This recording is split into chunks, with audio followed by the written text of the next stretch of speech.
Thank you, Sheriff. Y'all may be seated. Sir, you're still under the oath that I gave to you previously. You're under direct examination by Mr. Lewis. Mr. Lewis, you may proceed whenever you're ready. Off topic, I think we left off before the break that you had testified that you would not have shot if you did have a shot because there was nobody in the path of the vehicle at that time when the vehicle had not started to come forward towards you. Is that correct? That's correct. So not only did you have time to actually move out of the path of the vehicle, but you also had time to look over and see that there was nobody behind the vehicle at that time as well. Is that correct? That's correct.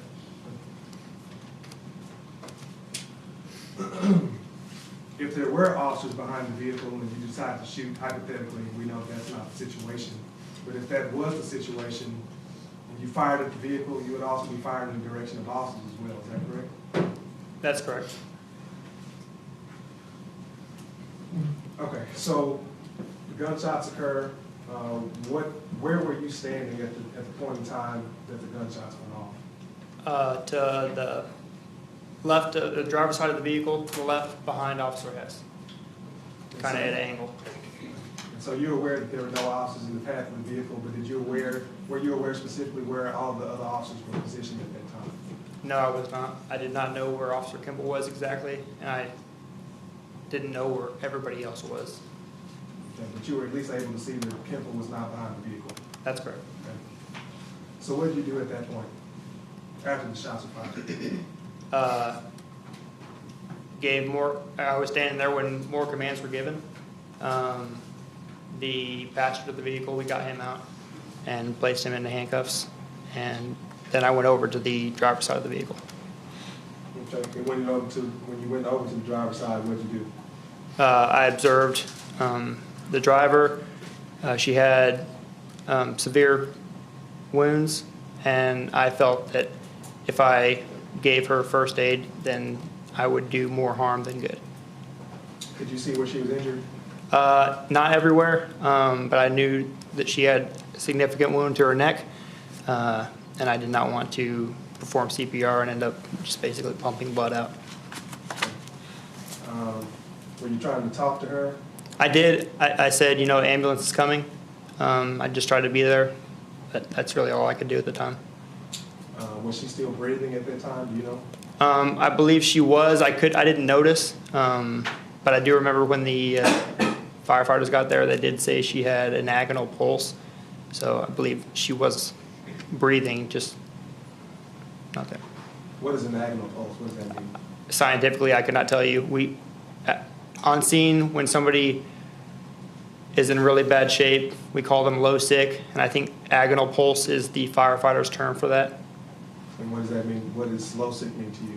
Basically, it means that their chances of dying are great. Was she able to respond to you in any way? No, I never had any conversation with her. And did she move or indicate to you that she knew that you were there? I don't remember any movement. So what happens at that point? I stayed there until the ambulance got there, and I assisted one of the firefighters in getting her out, and after that, I went to a squad car. It appeared that you were becoming a little upset with the lack of urgency to get this young lady some medical attention. Is that true? It felt like it was taking a long time for the ambulance to show up. Is that typical? I mean, in other cases, do you see that there's a lack of urgency there, especially in a situation like that? I don't know how long it took. Just me being on the scene, it felt like a long time.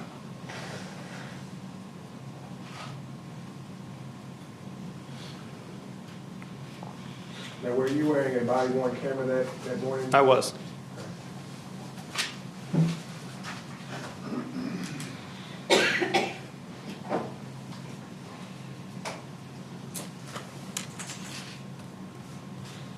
I'm going to show you what's been marked as states that have been rapport. Tell me whether or not you recognize that. Yes. Okay. And what is it? This is a video of my body camera from that night. Have you had an opportunity to watch the entire video? I have. Has it been altered or changed in any way? It is not. And is it a fair and accurate depiction of what took place that morning? Yes, it is. This time the state officer states that the report attended to counsel for inspection. No objection. Case 4 is admitted for all purposes. You may publish. Thank you, Your Honor.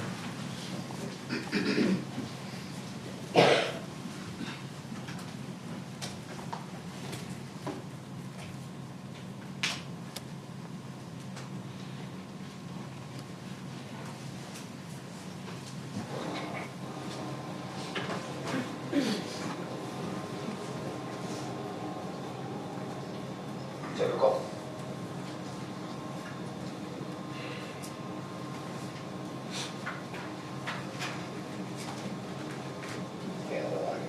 What's going to be, I mean, it's not the safest thing to do, but getting our cars back there, I don't know if that's, I was on foot, we put one back there.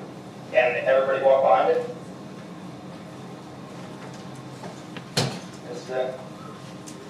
We want to do that? 1 minute and 30 seconds. Who are you speaking with right here? Officer Alish. Okay, and so you're the passenger and the Alice you're driving? That's correct. Okay. Do you know whether or not Officer Alice was wearing a body-worn camera that evening? He was not. He had not been assigned one. Okay. Do you know how that works as far as the assignments for body-worn cameras? Do all DPD officers have them? I don't know if they do now. When I left, they did not. When they first started issuing body cameras, it was kind of a volunteer deal, and I volunteered for one.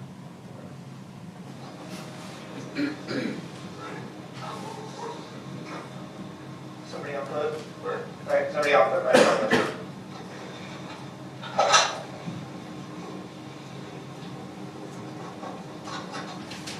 152 and 134, code 6. Stop just at this building.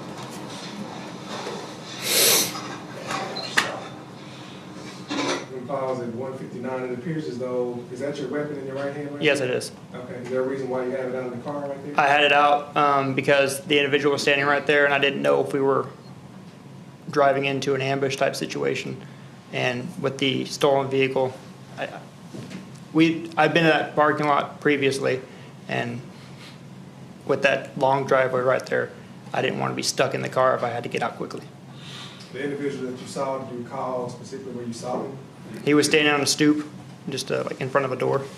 Okay, and do you know, I mean, you didn't know if that person was related to this vehicle that y'all were responding to? I did not, at the time, no.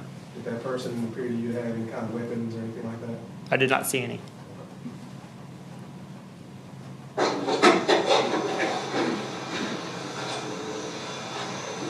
Where are they?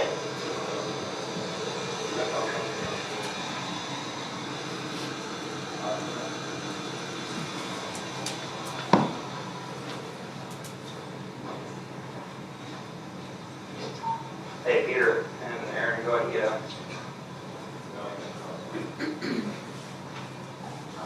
Right there. Right there. Right there. That's what it said on the call. A van is it, or a journey is a van. Well, that's it right there. Now the George, right there.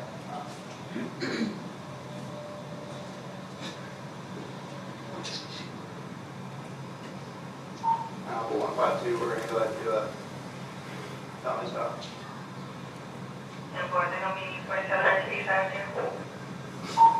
10-4 in the back of that apartment complex.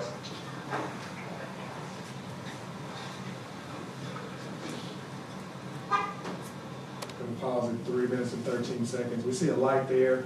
Is that do you have a flashlight mounted to your weapon? I do. Okay.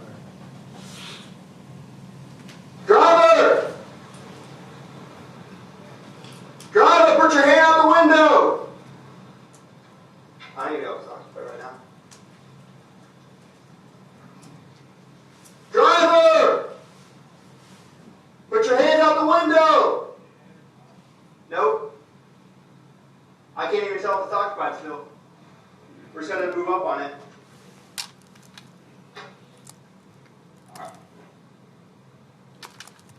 Yes, no? Do I just...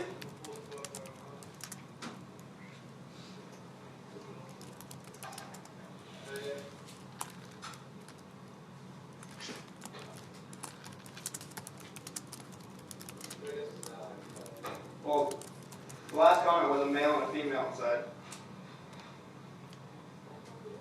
Yeah.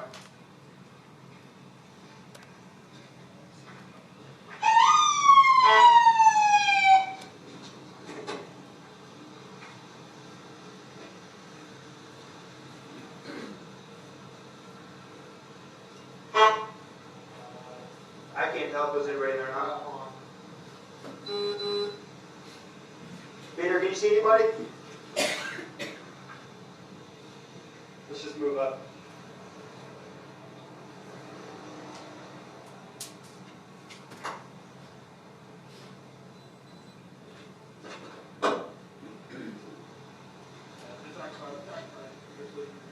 Let me see your hands! Hands up! Let me see your hands!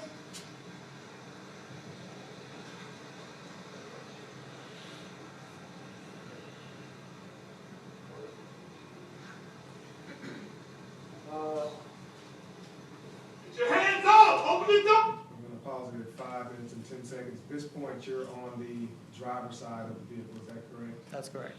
And we see several officers on the right-hand side of the screen. Can you identify each of these officers at this point? Where your cursor is, that looks like Peter? Liquar, Yes. okay, about this tall gentleman, Officer Alish, okay, Officer Evans, okay. and Officer Hess. All right, you know where Officer Kimball is at this time? I do not. And just previous to this, we heard that Alice says it's occupied, they're sleeping. Did you hear that? I didn't catch it on the video just now, but when I previously watched it, I did hear that. Okay. Oh! Down, police!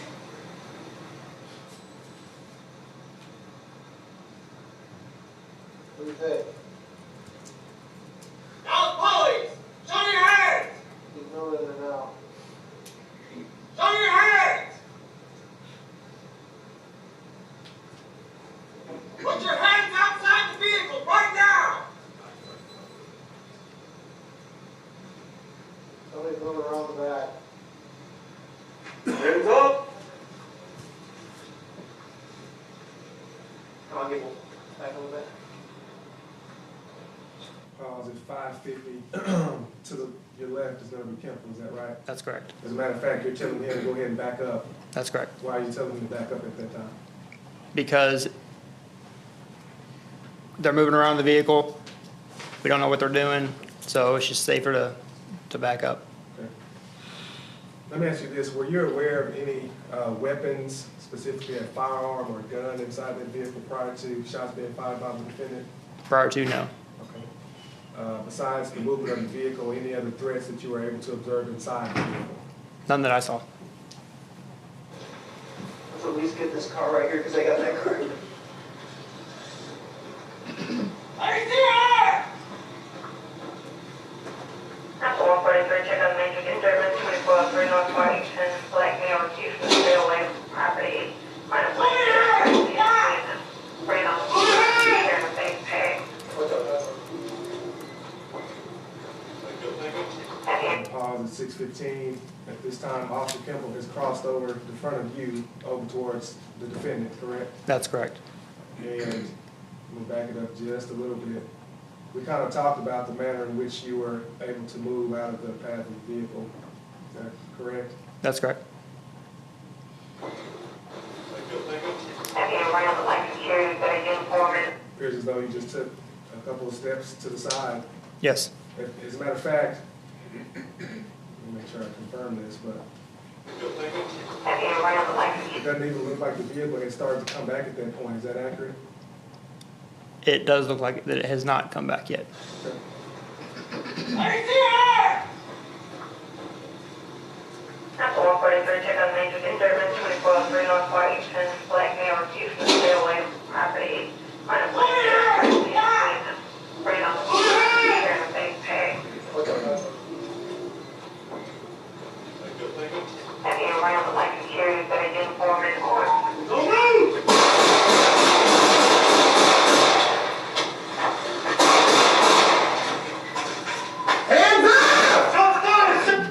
So at the point in time when we see the shots fired, we can clearly see on your body cam that there's nobody behind that vehicle. Is that correct? That's correct. Fire! 4700 South, that parking lot! It's 7 3 1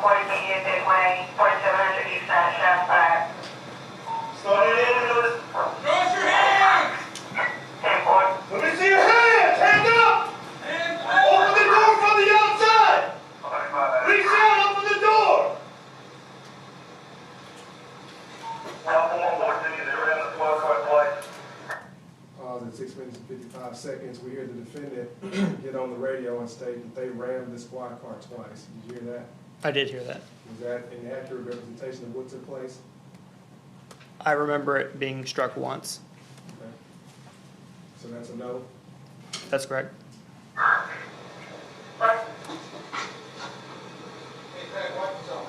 Where are you at? Open the door from the outside! Open the door from the outside!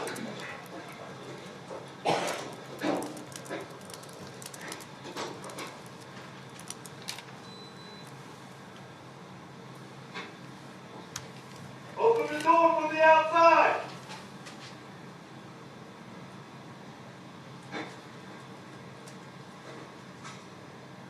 That's okay? Yeah.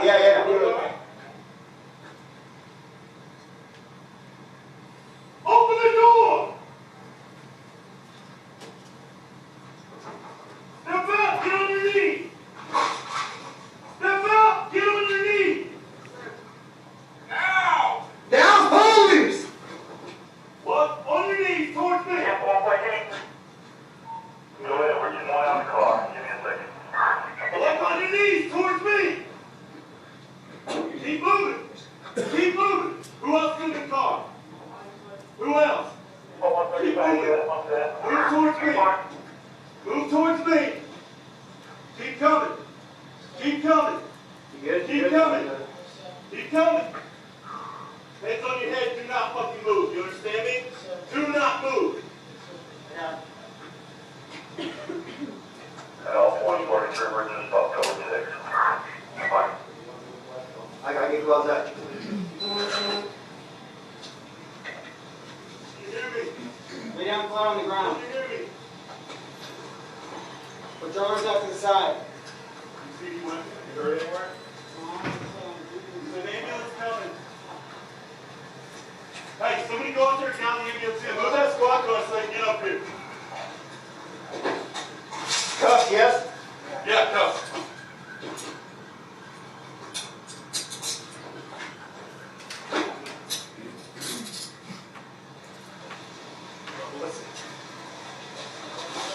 Be careful. Aaron, I got you. I got gloves on. You just cover me. I'll see if I can get her out. Man, do you have any weapons on you? Huh? Yes? I'm gonna wait for the ambulance. She's got one in the throat. I'm waiting for the ambulance through the throat. Okay.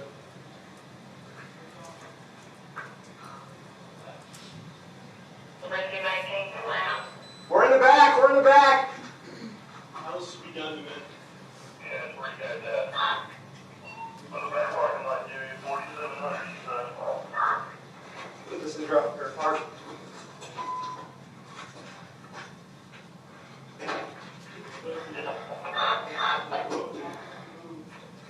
I'm positive 9:58.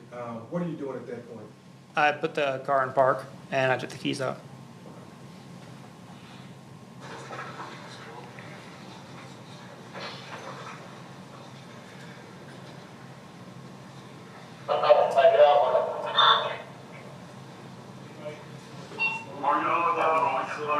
I don't want to move her. If right now she's still breathing. 10-4. Where's the ambulance? Unit 10 Burberry's L1 and 514. I got one. On those things, 10-4-1 suspect. I have 2 suspects, 1 on deck. Oh, I need a second April, so I got 2 inch. Because if we pump it, if you start pumping, it's just going to pump the blood out.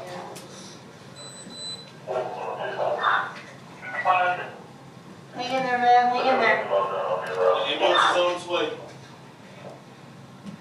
Did you say that there was a gun in here? We had a holster. That's all we got now. No, I have not patted him down. I have not patted him down.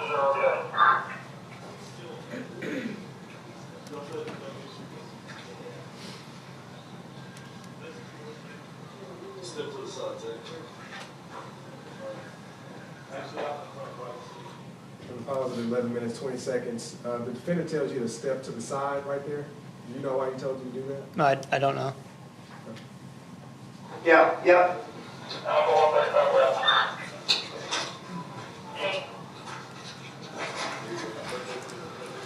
Before 124, we got for that, but I'm going to go take. All right, 10-4.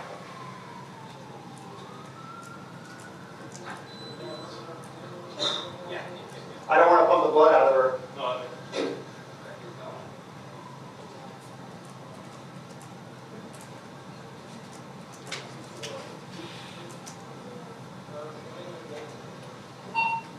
Buzzing around. 150 on the way. Where are you now?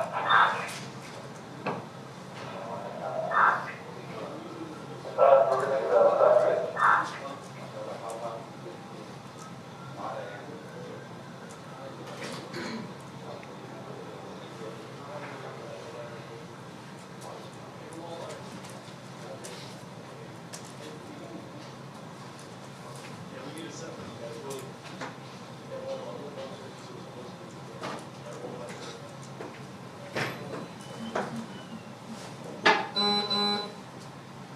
Just stay calm, ma'am, okay? We got the ambulance coming.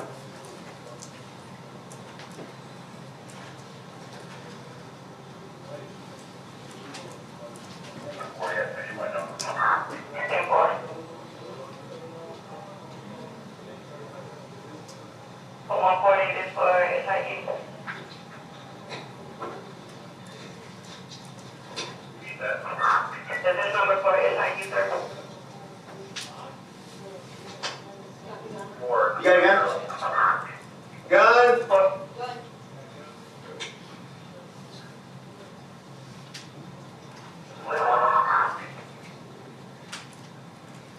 Leo, what do you want to put me out here for? Up to 140. And for Apple 140.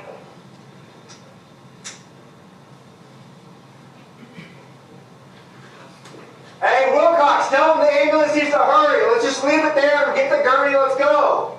You need to tell us the communication 4694 that needs out to you. They don't need to come all the way back here. I'll walk back here. I'm 140, you know, showing up to take off the entrance to this apartment complex.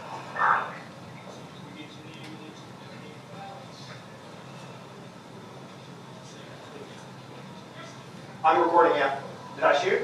No.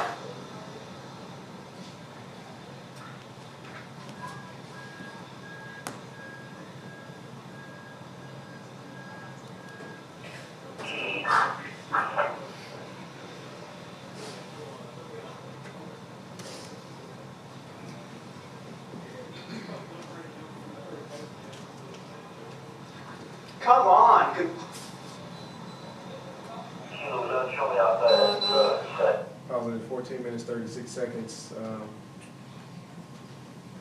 You said, come on, right there.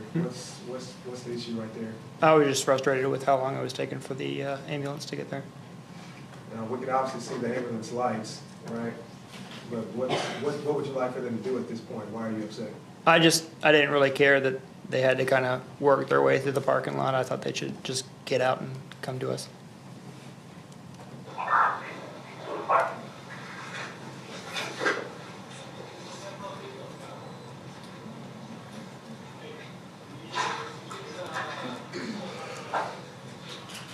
No, we need her.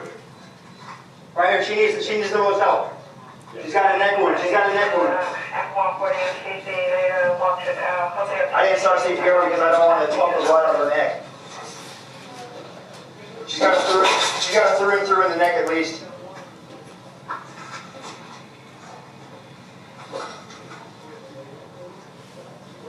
She's been breathing this whole time.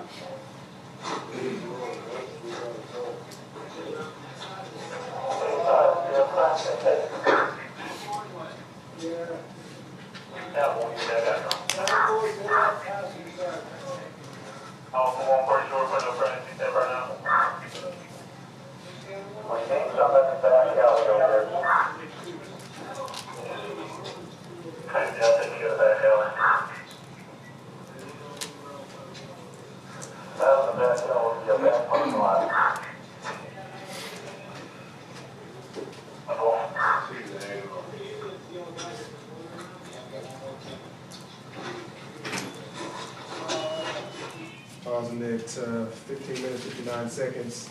Is this individual, is this a paramedic who's looking at it right now? Yes. And you referred earlier to him saying that she's agno. Did you hear him say that just then? Yes. Is that what you're referring to, somebody basically being close to death? Yes. One more. Let's do this. What do you want me to do? Let's do this. And go ahead and anybody with crime scene check right there, please, 755.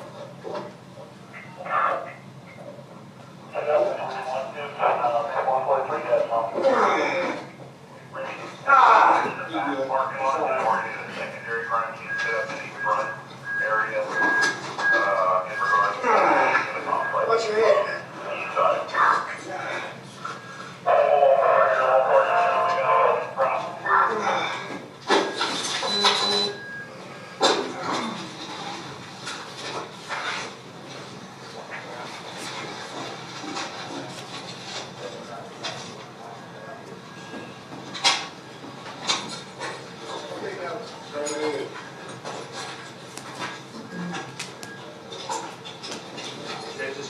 That's from her. I'm not hit. I'm good. I would take those gloves off. So you don't get them all over. 5 minutes, 17 minutes, 7 seconds. Who is this individual that you're talking to right here? It's Corporal Gary Birch. And he kind of shows up and separates everybody. Is that right? That's correct. Is that the normal procedure for an Austin Bob shooting, or do you know? I didn't know until that happened. I just, yes. No way.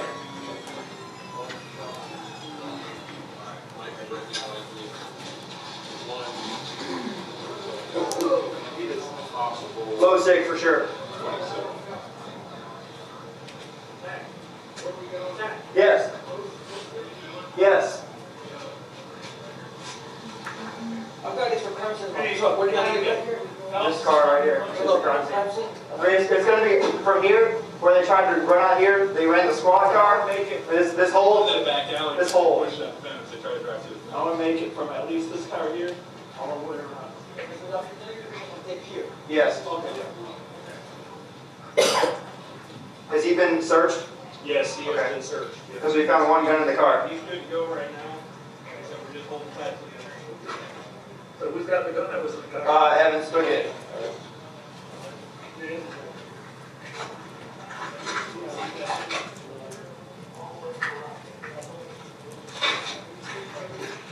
Pausing at 18 minutes, 15 seconds.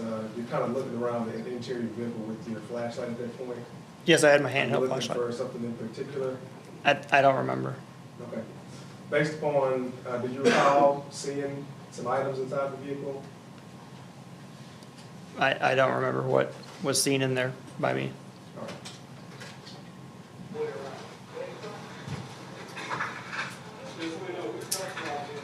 My cuffs are on him.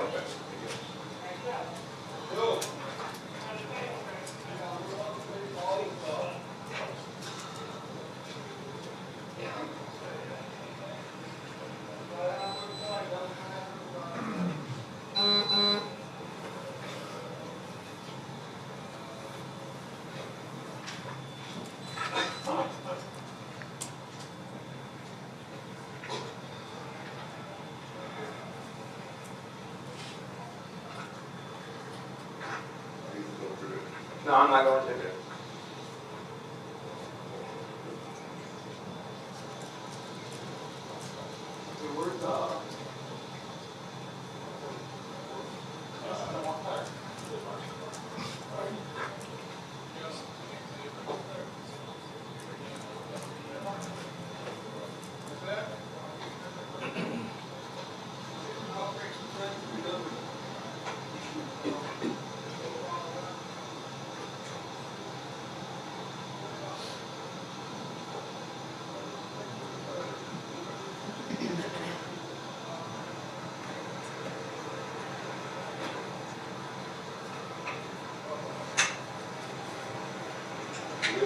Yeah. You? Five? I'm gonna stop at 19 minutes, 51 seconds. Who was that you were just speaking to right there? Officer Alish. And so y'all are checking to make sure each other's okay, right? Yes. And then he asked, did you fire? And your response was what? I did not. And then you asked him, did he fire? And his response was what? He did not. Are you aware of any other officers who actually fired besides the defendant at that time? Corporal Kimple, Okay. You know how many shots he fired? I believe one. At some point, did you give a walkthrough with criminal investigators that morning? I did. Okay, and prior to your walkthrough, were you able to review any kind of evidence? I believe we looked at our body camera at the scene, but I can't remember for sure. Okay, and then I guess later on, you gave a written statement as well to the criminal investigators? That's correct. Okay. But you believe that you were able to see at least some body cam evidence prior to doing any of that? I remember that they were downloading the body cameras right there. I can't say 100% certain we watched it there, but I know we watched it later in the morning.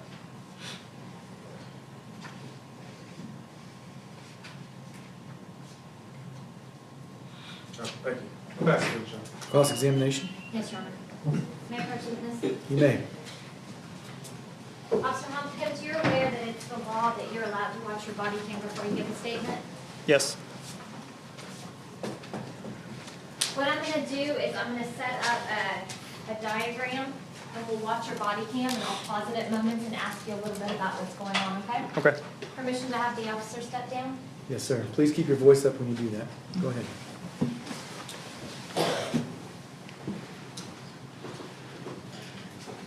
I'm showing you what has been marked as Defense Exhibit 11.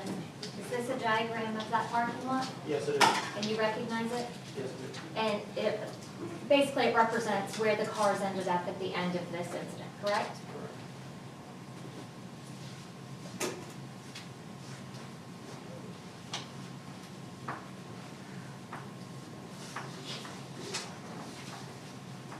Will you put that in? I'm sorry, I should have done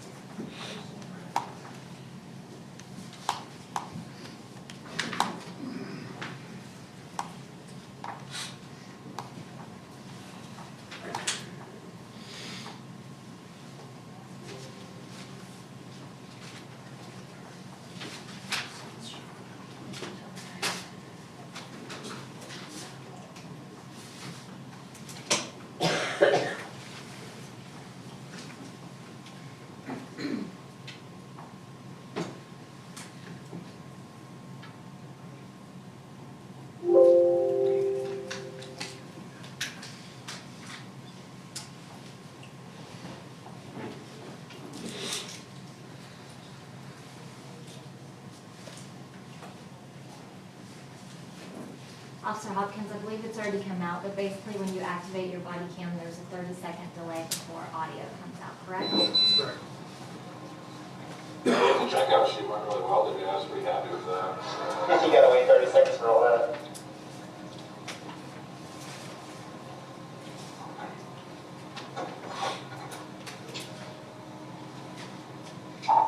Two to 114, how far are you about?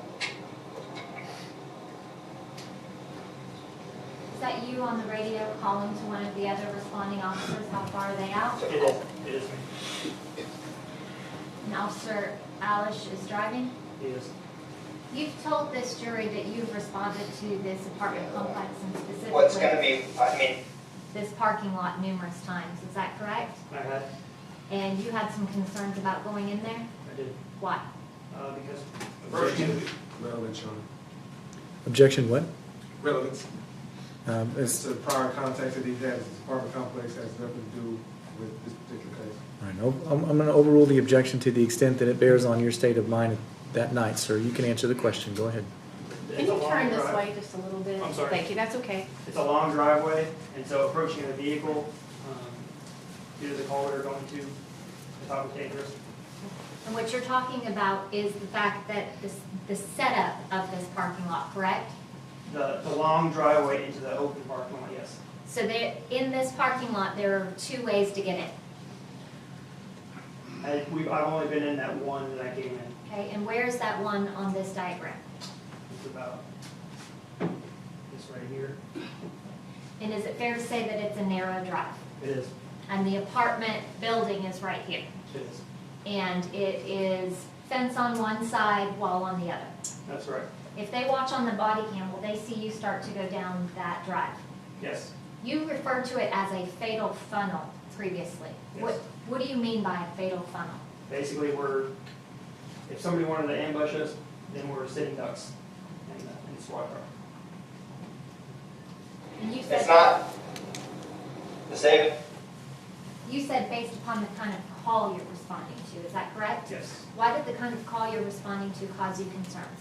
Because it was an occupied stolen vehicle from what we knew, and those are more high risk than other calls.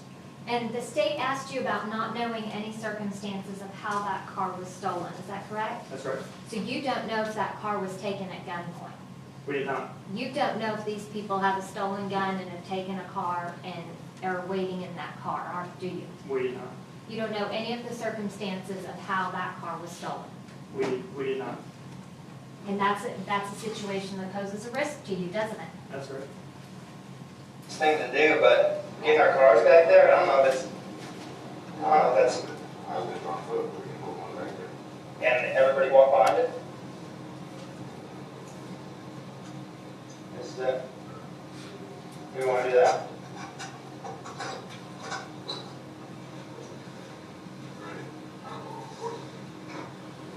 Somebody on foot? Right, somebody on foot right in front of us. Is this where you're turning in and you see the building on the right side? Yes, it is. And you're noticing that somebody's out there on foot? I did. Is it this the moment you draw your gun? Around approximately.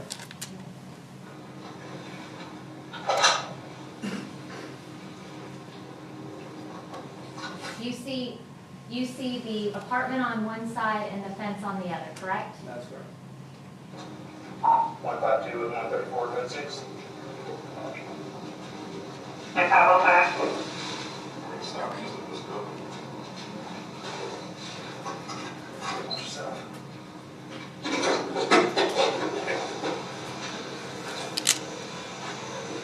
Where are they?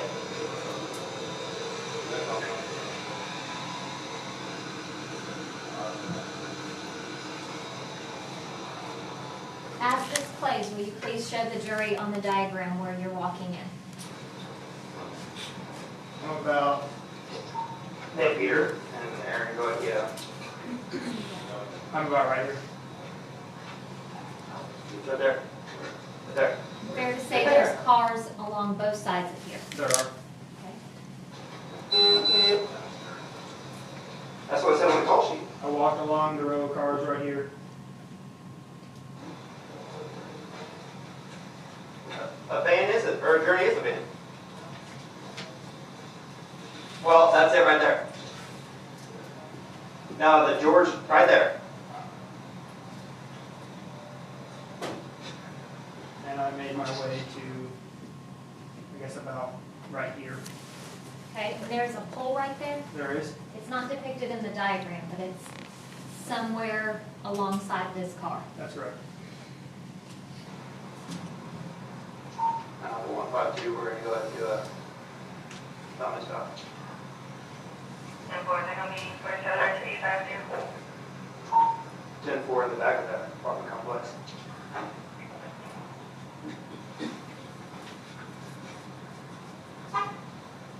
Driver!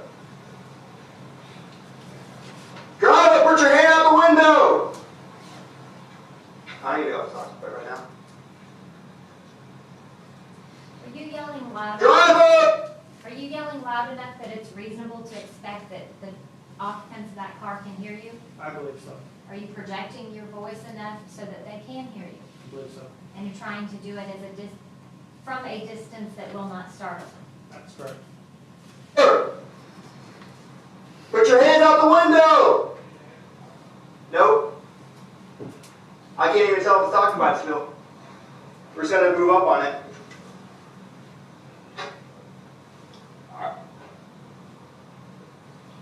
Yes, no? You want to just... Pause. At that moment, you say, we're gonna have to move up on it, yes, no. Who is that you hear speaking? Officer Hess. Officer Hess says he's gonna pull the squad car up behind it, correct? Correct. Why? for more cover.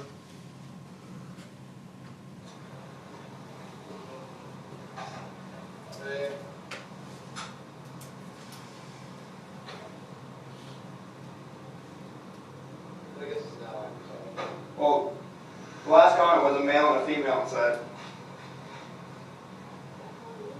Yeah.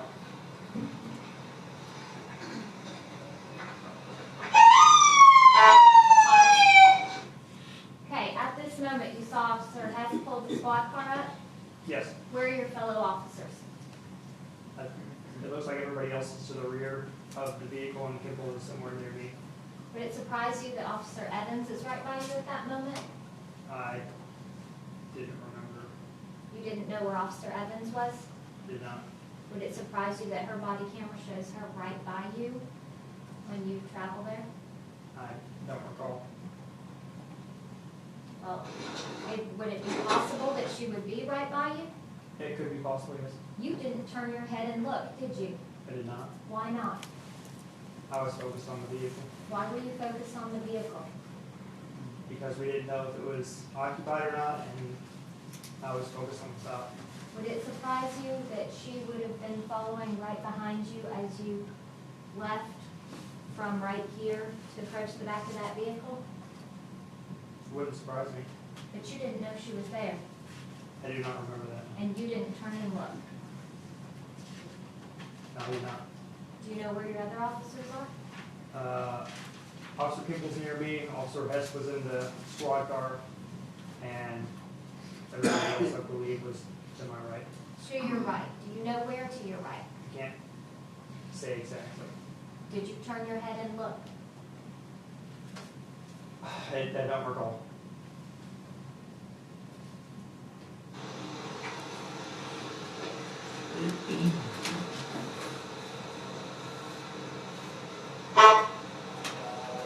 I can't tell if there's anybody there or not. Peter, can you see anybody? Okay, at that moment, where on the screen do you see Peter? He's to the right of that white van. When did you first see him? I guess when I just mentioned that just now. Do you know what route he took to get there? I don't know. Do you know if he was behind you and came behind the squad car, or if he came from over here? I do not know. But at some point you see him and you ask him what he can see. That's right. You make note that you can't see inside that car. Is that concerning to you? It is, Why? because it's the unknown due to the circumstances. Could it be weapons? Could not. And you're wondering what's in that car? That's right. And it's concerning to you that you can't see it. That's right. Let's just move up.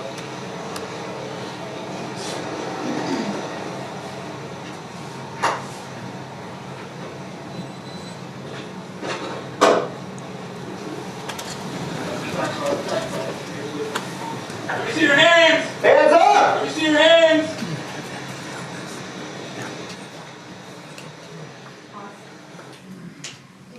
What did you just do right before we popped it? I tried to pull the passenger side back door, which is locked, and I tried to pull the back hatch, which is also locked, Why did you do those things? so I could see inside the vehicle. Were you concerned about what was happening in that vehicle? Or was Were the occupants in that vehicle doing anything to comply with your commands? no.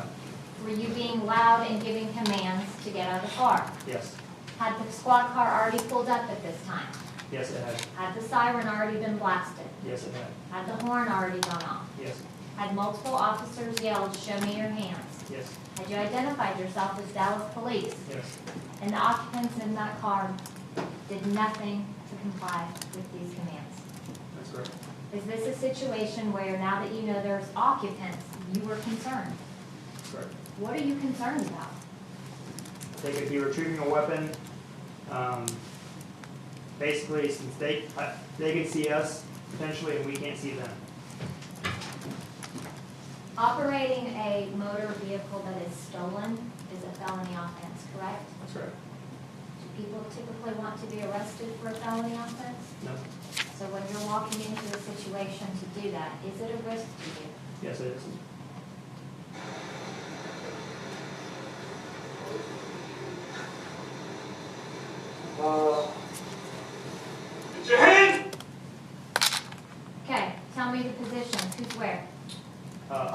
look for is on the front left, tall, is Officer Alish. Officer Evans is behind him, and Officer Hess is kind of off to the right behind him. Will you show on the diagram? Officer Hess was standing right here. Behind this driver door that's open? That's correct. Well, behind the front fender. Okay, in front of it. And then Officer Alish and Evans are standing about right here.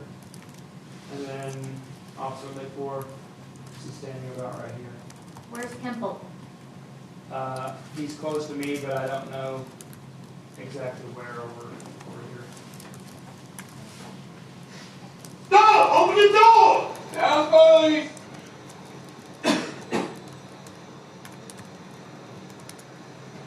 What do you think?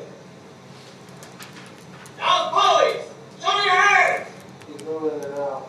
Pause. Who was that was just speaking? Officer Kipple What and did- Officer Lakeford. What did Officer Kemple just say? He said they're moving in there now. Is that important? It is important, Why? because they're moving, but they're not coming out, so they could be retrieving a weapon. Show me your hands! Put your hands outside the vehicle right now! Somebody's moving around the back. Pause. Hands up! Officer Kemple again says someone's moving around in the back. Is that right? That's right. Is that him alerting the other officers that he sees movement? That's right. Why would he alert the other officers that he sees movement? In case they can't see the same thing he does. If Officer Alish had just said they were sleeping, is that new information that they're now moving around? It is. And after you hear that they are moving around, are there more commands to get out of the car? There are. Are there more commands to show us your hands? There are. Do they comply? They did not.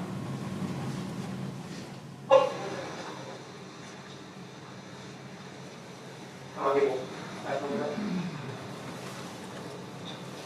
Let's at least get in this car. Okay, that's you saying, come on, Kemple. Yes. Where's Kemple? So Kipple was this car right here. I was a little bit behind him. Okay. I want you to talk about distance. Let's say this bar is the back of the car. How far are you back? I think probably about right here originally. Okay? You have a body cam on, correct? That's right. A body cam is a wide lens in order to capture as much as possible, correct? That's correct. They're a special camera that they can capture as much as possible, and they're designed that way. That's right. But they distort distance. I would agree. It's fair to say that, much like a rear view mirror, distance is distorted anytime you're viewing something through a body cam. I agree. But you believe that you were about this far back from the car at that moment. Yeah, I wasn't too far away. And you in fact say to Kemble, hey, let's get back. Do you Yes. touch him? I think I might have reached for him. I don't know if I touched him or not. Right here, because I got that car.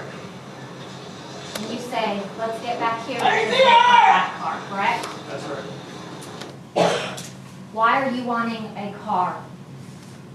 Because a car hitting another car is better than hitting one of us. Okay, so you want that car for cover? That's right. You rewind it for 10 seconds. I want you to look at for a couple of landmarks here. Right? Along this fence here is the white lattice fence. There's a pole somewhere right here, correct? About right here, somewhere back here. If you look there, though, I'm talking about this pole. Okay. And then there's a pole back here. Right. And then you can see, if you rewind a bit, there's some shrubbery back there, that, like a tree. If you look on the left side, I do see it more. and then if you feel it right here, look along that right side. Were you guys trying to hug that fence as much as possible? I don't know if I was just trying to hug the fence as much as possible or just trying to get back to what I consider a safer area. Let's at least get in this car right here, because I got that car. Hey, see ya! The moment this car turns on, where are you? I'm close to, I'm probably about, I guess, right here. And what do you make of the car turning on? Does that concern you? It does. Why? They could be trying to leave, they could be trying to use the car as a weapon.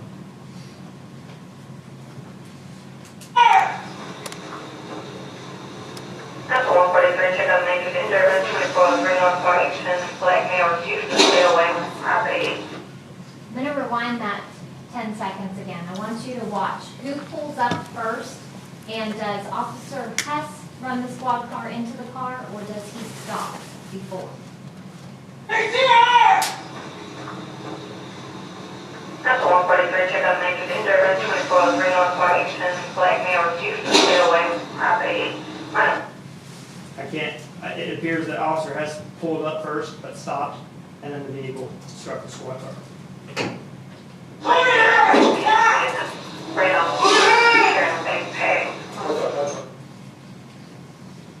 Right here we see the car ram into the fence. Do you believe that it used force to run into the fence? Yes. Do you believe that car was being used as a weapon at the time it ran into the fence?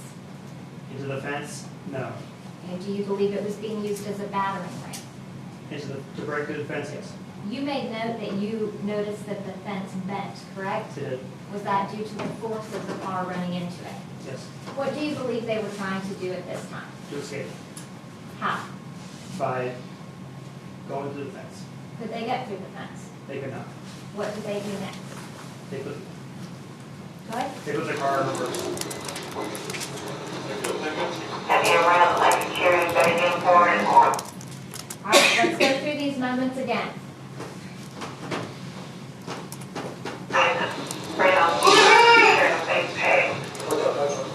612, Officer Kemple goes in front of you. Heavy around like security, better get forward. 619, the first shots were fired, correct? Correct. 612, Officer Kemple moves. After that, you move around 613 or 614. Correct. And 619, the first shots are fired, correct? Correct. So, when that car is put in reverse, where are you standing? When the car was in reverse, I was still standing behind the vehicle. Where? About right here. Show this jury the distance, please. This bar is the back of the car. To the best of your ability, how far back are you? I was further back by then. I mean, maybe, I don't know, from maybe if at the bench to at least the wall, From the bench to the wall? at least. And after you move, it is less than 5 seconds later that the first shots are fired, correct? That's correct. Where are your other officers? Officer Kipple was next to me before I moved, and everybody else was close to the squad car. Did you know where they were at that time? I knew Hess was at the squad car. I didn't know exactly where 3 others were, but I knew they were in that area. Where's the, He's near where I am. where? Somewhere around right here. And then as the car goes into reverse and the shots are fired, where are your fellow officers? Officer, You're looking at the body cam. Did you know, or do you remember? well, I remember Hess was in the vehicle. I don't exactly remember where Kimball had gone. I know we both moved, and then the 3 others, I remembered them over near the squad car, but I couldn't say exactly where they were. If you had still been behind that car, would you have been in imminent danger? Yes, Why? because it's a heavy vehicle, and they can go 0 to I don't know how fast, very quickly. Were you considering the totality of the circumstances? Yes, that's why I decided to move out of the way. What all were you considering? Well, I could have either stayed where I was and become struck, or move out of the way of the vehicle and get to a safer place. Why do you believe if you had stayed there, you would get struck? Because the vehicle came straight back and I went to the area that I was standing. Were you considering their failure to comply? Yes. Were you considering them hitting the squad car? Yes. Were you considering them ramming the fence? Yes. Were you considering all of those decisions in trying to predict what the next move would be? Yes. Did you believe that that car was being used as a weapon? I did. Why? Because when they initially struck the squad car, when I was standing behind the vehicle, I saw them turn their tires back into the squad car. I felt if they were truly trying to escape, they would have come straight backwards and then made the turn. They had nowhere to go here, and they had nowhere to go here, and they chose to turn and come straight back into the squad car. Okay, why? That's important because there's a fence here and a fence here. And if you're going to back up, you would go straight here and go out, correct? I believe so. That's not what they did. They turned the wheel and did this. Is that what you're saying? That's correct. And you made note of that. I remember that. And that was significant to you? It was. Why? Because I felt like they were using their vehicle as a weapon. When they put it into reverse after ramming the fence, were they using that vehicle as a weapon? At the time, very potentially. I moved out of the way.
Do you hear Officer Kemple say, watch yourself, back, fall back, fall back? Yes. Is that Officer Kemple being concerned about your location?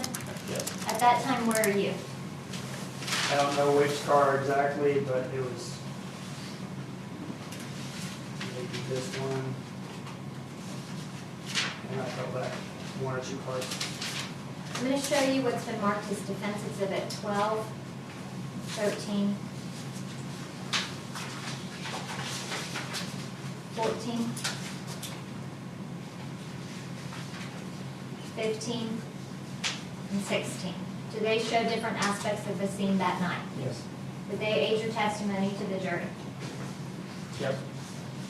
Offering Defense Exhibits 12 through 16.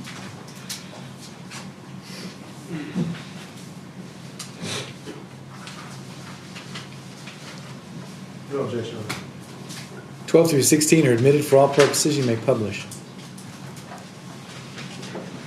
Officer Hopkins, Defense Exhibit 12 is a picture of the license plate of the car. That's correct. Is this the plate you ran? It is. And that this was confirmed a stolen vehicle, correct? That's correct. And this was the very first thing that caused you concern, correct? That's correct.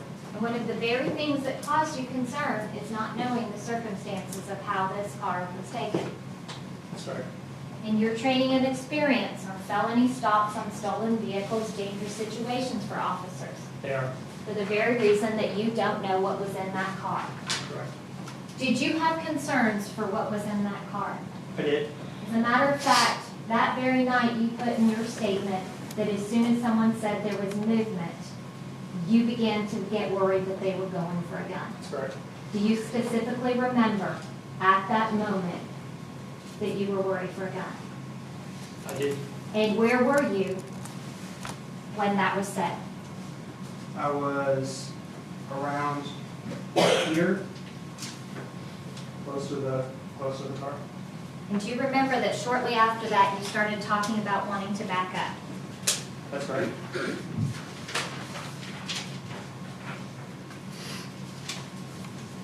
Defense Exhibit 13, does that more accurately show the distance? Yes, it does. This is, Defense Exhibit 13 more accurately shows the distance between the two than your body cameras. That is a better picture, yes.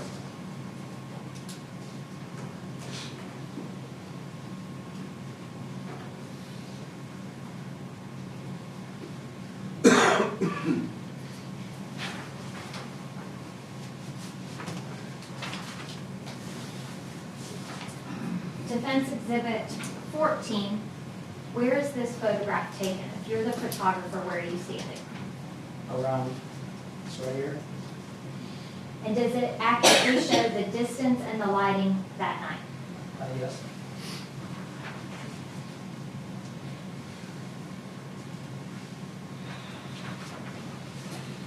The area where my finger is, would that show about where you had been?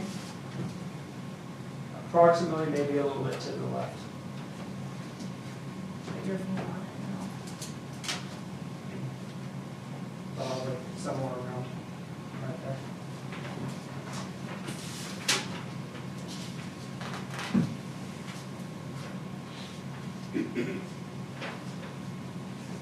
In just a moment, I'll just go back without my finger here and show the lighting. But where I put my finger was where you said you were standing That's right. seconds before shots were fired. That's right. And this accurately shows the lighting of that area It does. at the time that this occurred. Maybe a little darker, but approximately.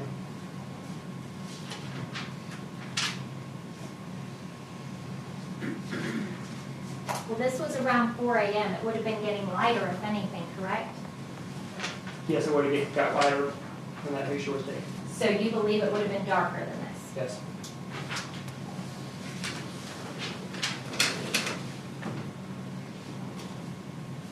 All right, I'm going to need your help on this one. Showing defense exhibits 5 and 6. Is this going to be the brush that was along the fence here? It was. If you'll go back, this is the brush. We can see it there in the dark. If you'll show the jury that. Is that going to be the brush along this fence right here? Yes, it is. You seen us at 5 and 6 or 15 and 16? 15 and 16?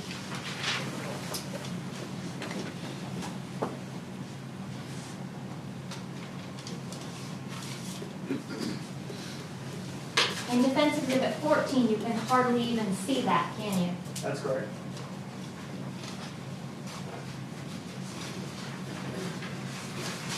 This brush would have been difficult for you guys to move in and have proper footing, correct? That's correct. Were you moving cautiously through it?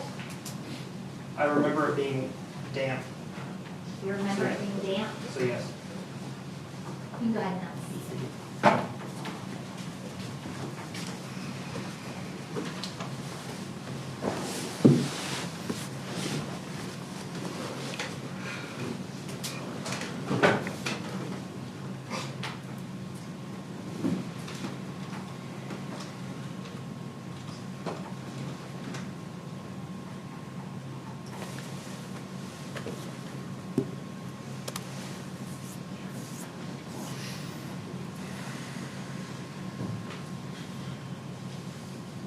Officer Hopkins, if you had still been behind that car, would you have been in imminent danger? Yes. When you moved, did you announce to other officers that you were moving? I did not. If the jurors want to go back, there are portions where they can watch Officer Hess's head, correct? I would think so. And they can see that, much like you, he never takes his eyes off of the threat, does he? I don't believe so. You didn't know where your other officers were because you didn't take your eyes off the threat, correct? I did not. Would it be reasonable that he didn't know where you were? Yes. Would it be reasonable for him to assume you were still behind that car? Objection, speculation. Sustained. 5 seconds before that, you had been behind that car, correct? Yes, I had. And as you moved, you did not announce. I did not. And at the point you moved, that car had already, the occupants had refused to comply with your commands. They had. And at that point, that occupants of that car had heard you guys yell repeatedly, "Dallas police, get out of the car." Yes, they had. They did not comply, did they? No, they did not. At that point, the driver of that car had already turned the car on, correct? Yes. You saw that as a sign of aggression, didn't you? I did. At that point, the driver of that car had put their foot on the brake, shifted it into reverse, and ran the police car, hadn't they? They did. Did you take that as a sign of aggression? I did. Ask and answer. At this point, we're asking the same questions over and over again. And the objection's overruled. You can answer that question. Yes, I did. At that point, the driver of that car had taken their foot on the brake, shifted it into drive, and pressed the gas to ram through the fence, correct? Yes, that's correct. At that point, the driver of that vehicle had put their foot on the brake, shifted it into reverse, and was starting to back up, correct? Yes, that's correct. At that point, the driver of that vehicle had shown numerous signs and acts of aggression against the officers, correct? They had. And the totality of those circumstances in that moment, is there any chance that any of you officers are taking your eyes off of that threat? I did not. Any chance at all that you guys are going to be looking around rather than looking at the immediate threat to you and yourselves? I was not. Because you plan to go home that night, don't you? I did. And what is the greatest threat to you going home that night? The unknown in that vehicle. That's the witness. Mr. Lewis? Go ahead, Your Honor. Officer Hopkins, you just talked about how you wouldn't take your eyes off of the threat in this case, That's correct. but you also testified on the wreck that you were able to look over there and see nobody behind the vehicle, correct? When I moved, yes, I did not believe anybody else was over there. Because you looked and you saw, correct, that nobody was there? Because Kimball passed in front of me on the body camera, so that showed that nobody else was over there. That's correct. Okay, did you actually look over there and see that nobody was behind the vehicle at the time of the child? Turning my head at the time, I believed that I was the only one over there. Okay. It's a yes or no question. Did you look over there behind the vehicle and see that nobody was there? I do not remember looking, but I do remember being the last one over there. Okay. When it goes to these commands, First, I asked you about the loud verbal commands as well as the defendant pulling up the vehicle and activating the siren and the horn. Do you recall that? I do. After that point, Officer Alish states to all the officers on the scene that they're sleeping, correct? He did say that. Isn't it possible they didn't hear those commands, they didn't hear the siren and the horn because they were sleeping inside the vehicle? Isn't that possible? Could be. Okay. You talked about how a vehicle can go from 0 to a high speed very quickly, is that correct? Yes, sir. Isn't it true that if the driver of this vehicle wanted to stomp on the gas and run over police officers, that she could have done that? I believe so. She didn't do that, did she? No. When we're looking at, when we're talking about the motive and the intent of what somebody's doing, wouldn't you agree with me that it'd be better to look at their actions as opposed to all the possibilities and all the speculations in the world? I'm sorry, can you repeat the question? When we're looking at somebody's motives and intent and trying to gather what that is, wouldn't it be prudent to look at their actions as opposed to speculate about what might be in their mind at the time? Yes. Okay.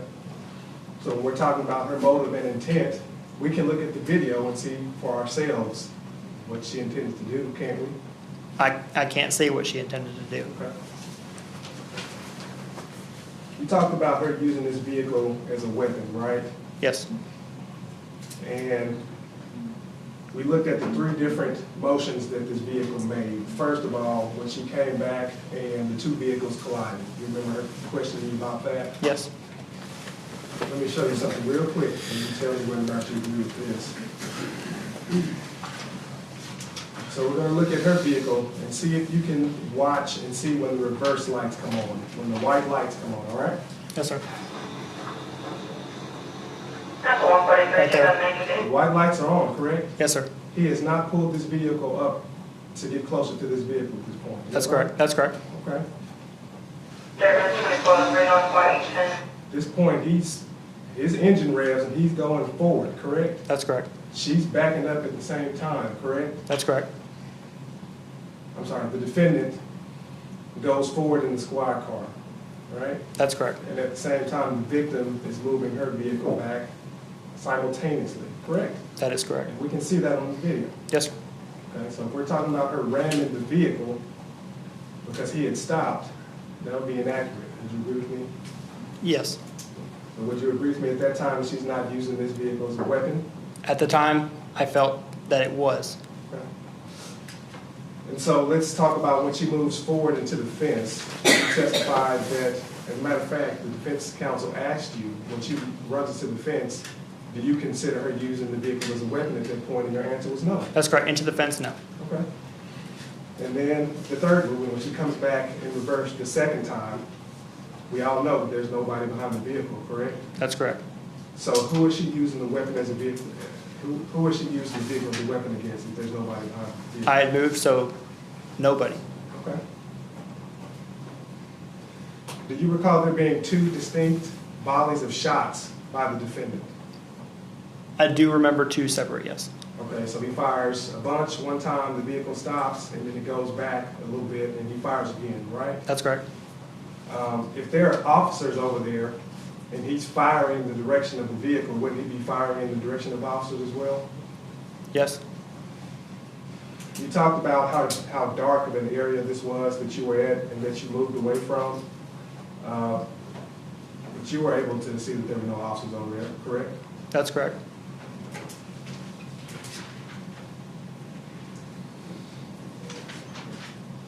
And so the defense attorney gave us some times as to when Officer Kemper moved from that area and you moved from that area, and then the time that the shots were fired, right? That's correct. You said 6:12, Kemper moves, you around 6:13, all right?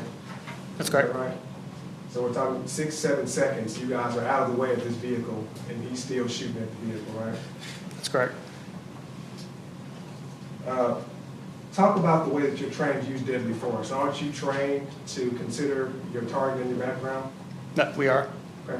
So when we're talking about using deadly force in a situation, wouldn't it be prudent to look in the direction that you're using deadly force before you actually use it? I would say yes.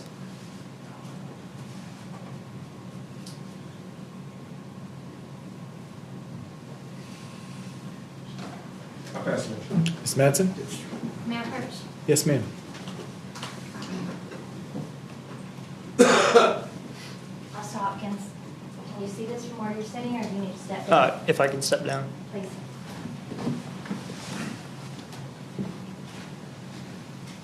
We can look on that body cam and see where is Officer Hess. Point on the diagram. He's inside the squad car.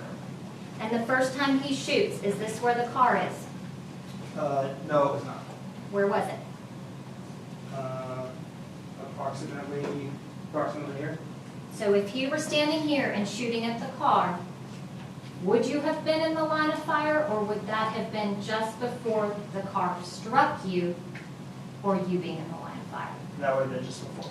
So you would have not been in the line of fire, correct? At that time, no. That would have been the last possible place he could safely shoot before it hit you, That's correct. had you still been back there. That's correct. Take a seat.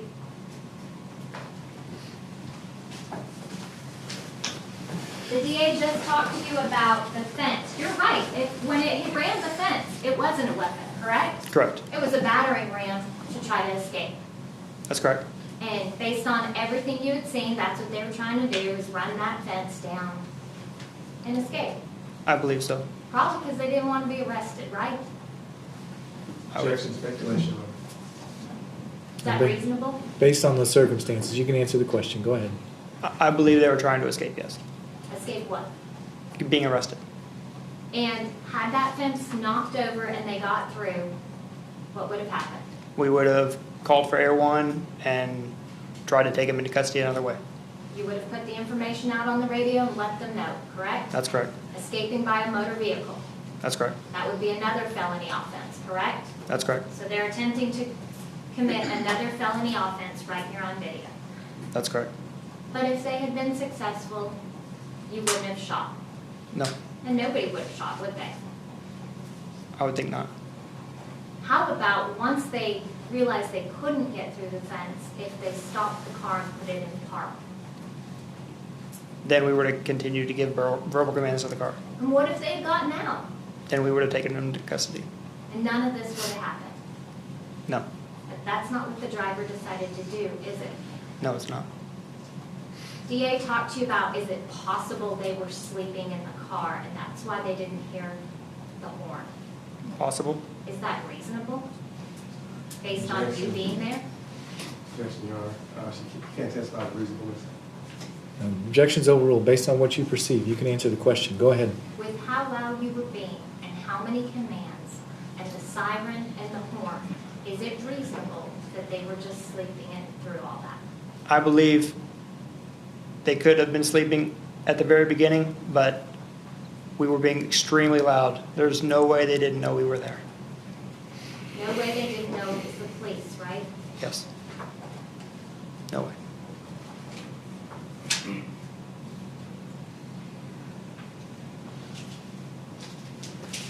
The moment you saw movement, what's the first thing that went into your head? Well, I never saw movement, but the first time I was notified, I wanted to kind of step back from the car a little bit. Why? Because, like I said before, they can see us. I felt like they could see us, but I could not see them. Other officers saw movement. I never did see inside the car. May I approach the witness, Your Honor? Yes, ma'am. Do you remember giving a statement that very night? I'm sorry. Do you remember giving a statement that very night? I do. Direct your attention there.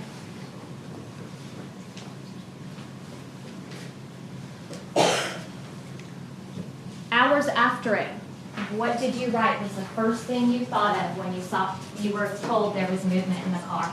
Objection, hearsay, Your Honor. Objection's overruled. Go ahead. I believe that the movement in the car, they could be accessing a weapon. And you're aware that there was a gun in that car, correct? I am. And you're aware that that gun was loaded, correct? I do not know if it was or not. Would it surprise you that that gun was loaded No. with multiple rounds? No. And that gun was stolen as well. Were you aware of that? I was not aware. Were you aware that neither the driver nor the passenger could legally be in possession of that gun? I did not know.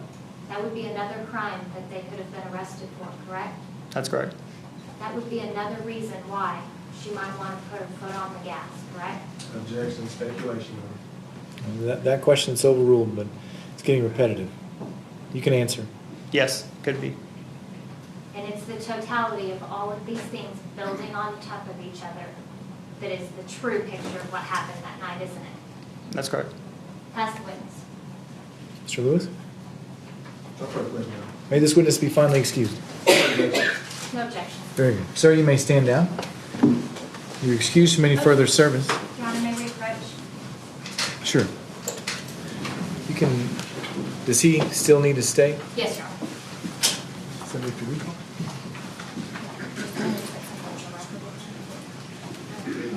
Officer.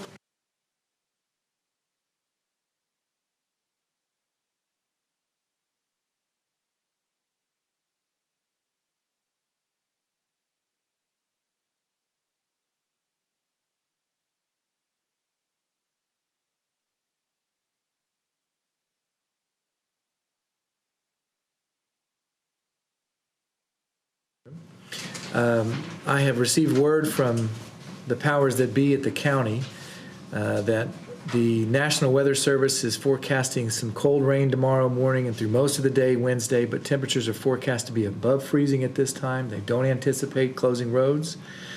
The subject line on the email that I got is, it's all bold, Dallas County will be open tomorrow. Please use caution while driving on the wet roads. We will continue to monitor the situation. We will, off the record and outside the presence of everybody else, discuss with you a manner of communication that we can make sure that we get word to you. But if you do not hear from us, the default is to be here tomorrow morning at 8:30. All right? Now, let me give you some further instructions. I'm going to try to do this at the end of every day and really at every break. I'm not sure where you all live or where you're going to go, but if you find yourself anywhere near any of the locations that we've discussed here in court today, stay away from them. You're not allowed to go by them. I don't want you to look up anything on your phone about anything that you've heard in court today. Please don't do any independent research whatsoever. If you are mindful and you keep the oath that you took this morning to render a verdict not based on what you do research on, not based on talking about this case with any of your friends, your neighbors, or your loved ones, or anybody whatsoever. You'll be just fine. Don't do any research. Stay away from the news. Stay away from social media until the end of this trial. Do y'all have any questions about that? We'll see you tomorrow morning at 8:30. All rise for the jurors.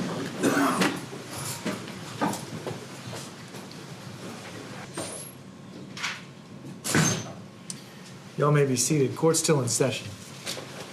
Ms. Manson, Mr. Lewis, you all approach the side of the bench. Ms. Manson, go ahead. Officer Hopkins, have you been interviewed by the DA's office? I have How many times? twice. In the first meeting, do you remember when that was? Last year, March, April maybe? March or April of 2019? Yes, that's correct. And when you were at that interview, who was there on behalf of the DA's office? Mr. Lewis. It was just you and him, or were there any investigators? Mr. Lenore? Mr. Lenore, the investigator? Yes. And at that time, did you tell them that you believed that this was a righteous shooting? I believe that question was asked, and I said that I did. You said that you believed that this was a good shooting. I did. That you believe that Officer Hess acted reasonably at that time. I did. That you believe that he made the correct decision in pulling the trigger. I did. That you believe that the officers were in imminent danger. I do. And that you thought that was a reasonable belief. I did. And you told that to them in March of 2019? Approximately. When was the next time you met with them? Approximately 2.5, 3 weeks ago, maybe. Okay. In between, okay, so let's see. It's February. Maybe longer. I don't remember the date. January? I think it was January. In between those two meetings, I actually was the first to subpoena you to court, correct? Yeah, I received a subpoena from y'all simultaneously, I think. And, well, you say simultaneously, while you were meeting with me, you received the notice for them, is how you described it before. Correct. I had, for this date, I received one when I was talking to you. Okay, so I had already set up a meeting with you, and they still had not routed you to testify, correct? For this date, they had not. And you told me at that time that you had told them this, or you had told the DA's office this, correct? Told him what? That you believed that this was a righteous shooting, I believe I told that to him in March. multiple times. I don't know how many times. And then when you met with them in January of this year, did you tell that to them again? I don't think so. Did you discuss your experience that night? Yes, Did you watch your body cam? I did. Did you tell them that you thought that Officer Hess made the correct decision that night? The second time, I do not believe so, no.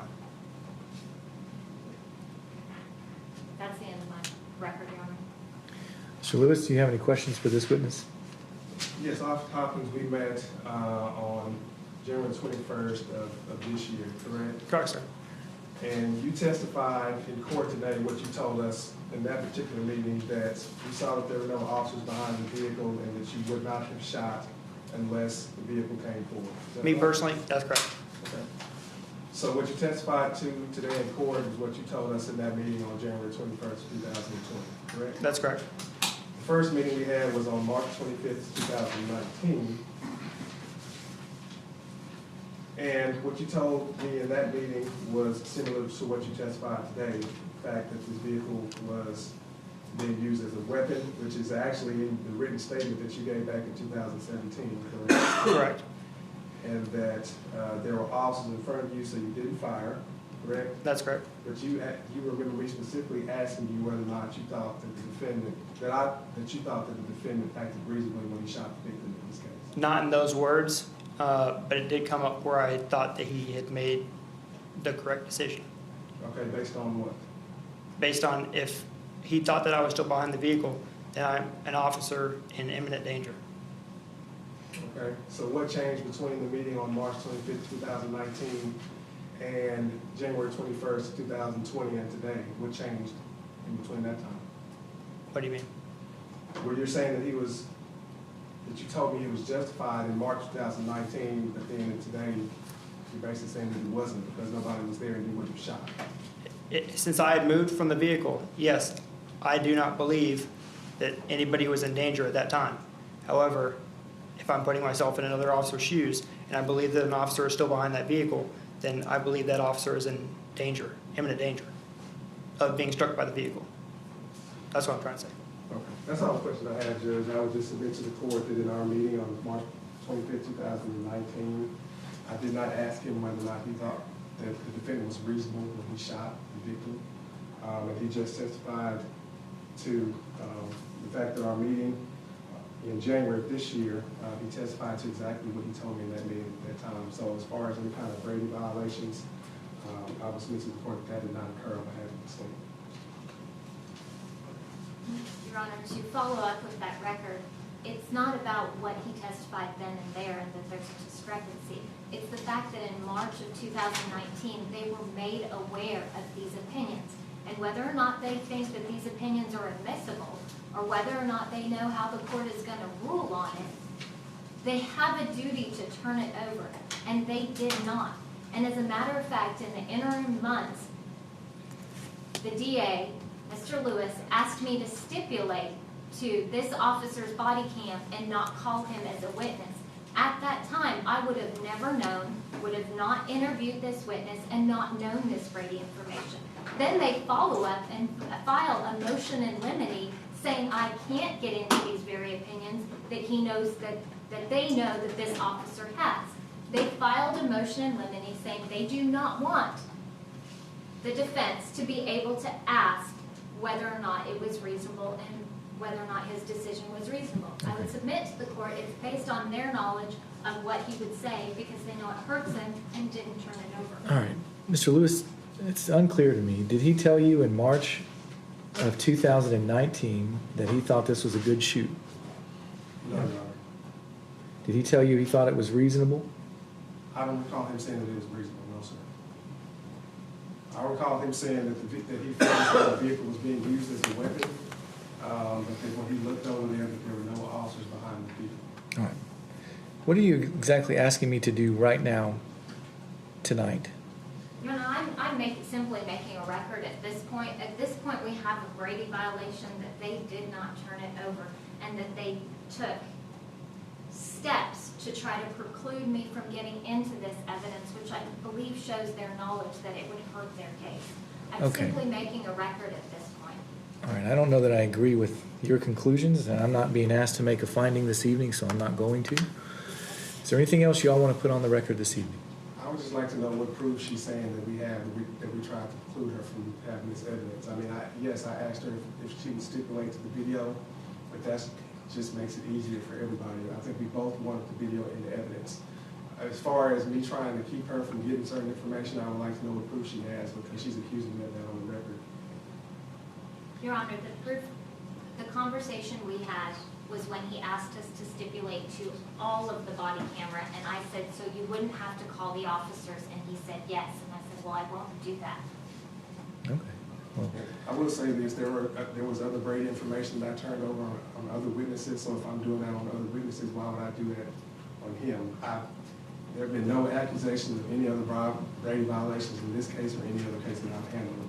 So from that standpoint, again, I would like to know what proof that she has that I'm trying to hide Brady information from her. all right. I'm going to put a stop to this tonight. Nobody's asking me to make any rulings. Nobody's asking me to make any findings. I'm not going to do that. And this is not over either.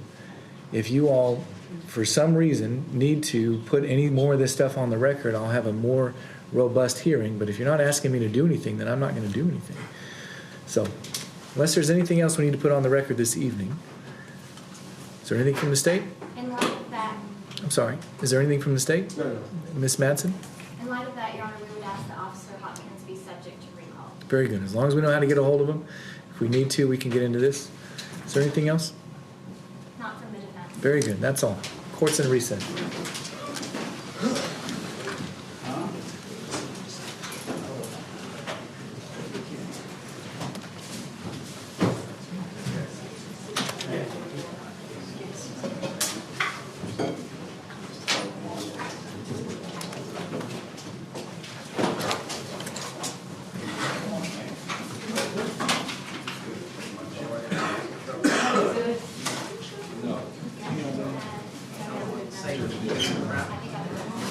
Excuse me. Yes. Thank you, Your Honor. See you later, buddy. Oh, yeah, thank you. So, did you take a poll as to